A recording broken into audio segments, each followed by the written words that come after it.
Ahoj, možno ste si niektorí všimli, nachádzam sa v Taliansku, v Ríme. No a nedá mi zazdieľať s vami stredajšie video.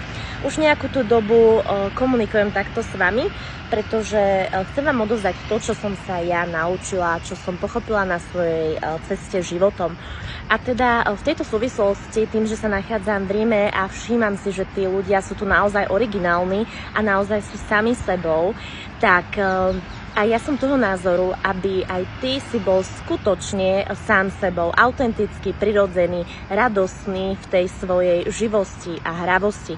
Naozaj nebuď kópiou nikoho, ale buď iba originálom. Možno si všimol, okrem toho, že som v Ríme, že som aj vydala svoju prvú knižku. A v tejto súvislosti o tom, ako byť originálom a nebyť kópiou, by som ti rada prečítala pár vied. No a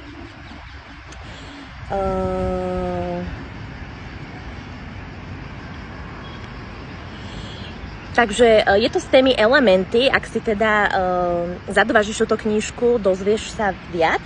No a z tejto témy ti prečítam len kúsok. Ľudia.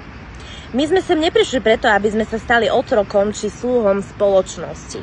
My sme sem prišli každý za seba a žiť život, aby ja som bola v súlade sama so sebou. Rieš tie pocity, ktoré sa ti vnútri ozývajú. Nepotlačuj ich, vzduchu je dosť pre každého. Ohlás sa, ak to budeš potrebovať, no neschovávaj sa.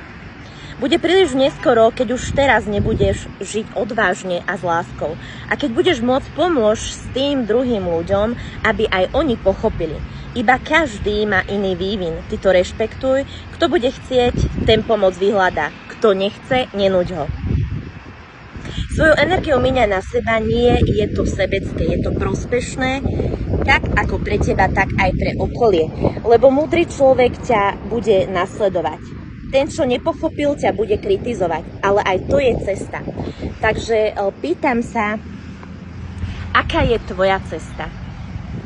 Čo si ochotný urobiť preto, aby ty si sa naozaj cítil v tom svojom živote naozaj dobre? Takže pozdravujem ťa z Ríma a užívaj si ten život najviac, ako sa len dá.